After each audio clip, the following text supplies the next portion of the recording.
कहानी नंबर 97। माँ बाप का उपकार। रवि अमेरिका से अपनी माँ को फोन करता है।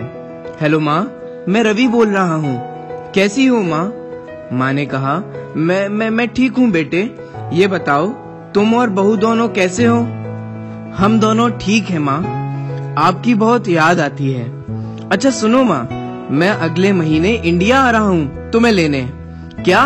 हाँ माँ, अब हम साथ ही रहेंगे। रवि ने अपनी बात को आगे बढ़ाया। नीतू कह रही थी कि माँ जी को अमेरिका लेके आओ, वहाँ अकेली बहुत परेशान हो रही होंगी। माँ हेलो, सुन रही हो ना? हाँ बेटे। बूढ़ी आंखों से खुशी की अश्रुधारा बह निकली। बेटे और बहू का प्यार नस नस में दौड़ने लगा। जीवन के 70 साल गुजार चुकी सावित्री ने जल्दी से अपने पल्लू से आंसू पोंछे और बेटे से बात करने लगी। पूरे 2 साल बाद बेटा घर आ रहा था। बूढ़ी सावित्री ने मोहल्ले भर में दौड़ दौड़ कर ये खबर सबको सुना दी। सभी खुश थे कि चलो बुढ़ापा चैन से बेटे और बहू के साथ गुजर जाएगा। रवि अकेला आया था। उसने कहा, माँ हमें जल्दी ही वापस जाना है, इसलिए जो भी रुपया पैसा किसी से लेना है वो लेकर रख लो, और तब तक मैं किसी प्रॉपर्टी डीलर से मकान की बात करता हूँ। माँ ने पूछा, मकान? हाँ माँ, अब ये मकान बेचना पड़ेगा, वरना कौन इसकी देखभाल करेगा? हम सब तो अब अमेरिका में ही रहेंगे। बूढ़ी आंखों ने मकान के कोने कोने को ऐसे निहारा जैसे किसी अबोध बच्चे को सहला रही हो। आनन फानन और औने पौने दाम में रवि ने मकान बेच दिया। सावित्री देवी ने वो जरूरी सामान समेटा जिससे उनको बहुत ज्यादा लगाव था। रवि ऑटो मंगवा चुका था। एयरपोर्ट पहुंचकर रवि ने कहा, माँ तुम यहाँ बैठो, मैं अंदर जाकर सामान की जांच और बोर्डिंग और वीजा का काम निपटा लेता हूँ।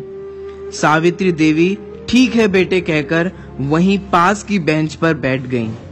काफी समय बीत चुका था। बाहर बैठी सावित्री देवी बार बार उस दरवाजे की तरफ देख रही थी जिसमें रवि गया था, लेकिन अभी तक बाहर नहीं आया था। शायद अंदर बहुत भीड़ होगी सोचकर बूढ़ी आंखें फिर से गेट की तरफ देखने लगी। अंधेरा हो चुका था। एयरपोर्ट के बाहर आवागमन कम हो चुका था।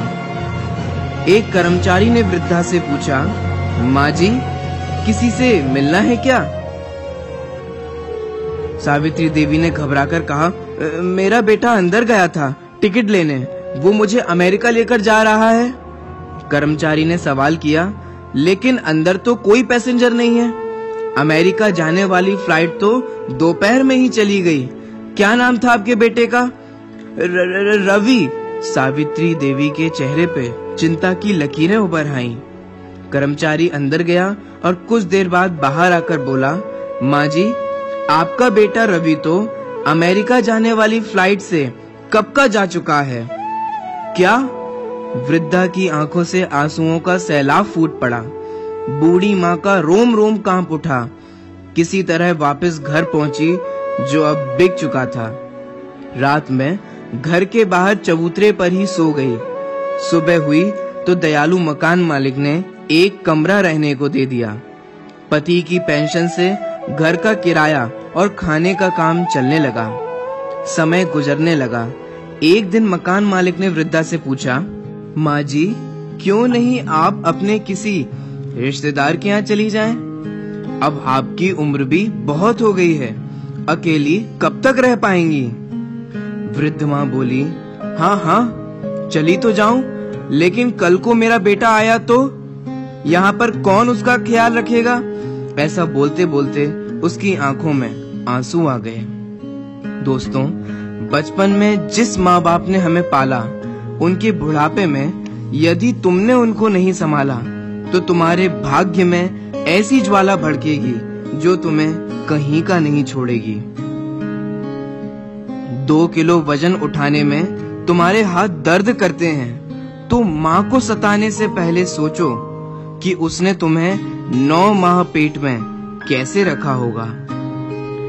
बचपन में तेरे माँ बाप तुझे अंगुली पकड़कर तुझे स्कूल ले जाते थे। उनके बुढ़ापे में उनका सहारा बनकर उन्हें जिन मंदिर अवश्य ले जाना। बेटे के जन्म पर माँ बाप ने मिठाइयाँ बांटी थीं और बेटे ने उनको ही बांट दिया। बेटे कबूतर को दाना डालने और गाय को भोजन देने जा सकते हैं, परंतु अपने माँ बाप को भोजन कराने में तकलीफ होती है। जिस बेटे को माँ बाप ने बोलना सिखाया, उन्हीं माँ बाप को उनके बुढ़ापे में बेटे चुप रहने के लिए कहते हैं। अगर तुम चाहते हो कि तुम्हारे बेटे बुढ़ापे में तुम्हारी सेवा करें, तो तुम अपने माँ बाप की सेवा करके उनके सामने आदर्श प्रस्तुत करो। जो बाहर के लोगों से हंस हंस कर बात करता है और अपने माँ बाप से बात नहीं करता, तो समझ लेना चाहिए कि तुम्हारी दुर्गति निश्चित है। 25-30 वर्षों तक माता पिता के पास रहने वाला और उनका स्नेह पाने वाला पत्नी के आते ही 1 वर्ष में अलग होकर माँ बाप को भूल जाता है और कहता है, my wife is my life. दोस्तों, सच कहता हूँ, इस कहानी को रिकॉर्डिंग करते वक्त मेरी आंखों में भी आंसू आ गए। इसलिए मेरा आपसे हाथ जोड़कर यह निवेदन है कि माँ बाप का दिल कभी कभी कभी मत दुखाना। ये वीडियो को आप अपने दोस्तों के साथ, परिवारजनों के साथ, अन्य रिश्तेदारों के साथ जरूर शेयर करें। धन्यवाद आपका, जो आपने अपना कीमती समय निकालकर यह वीडियो देखा। आखिर माँ तो माँ ही होती है।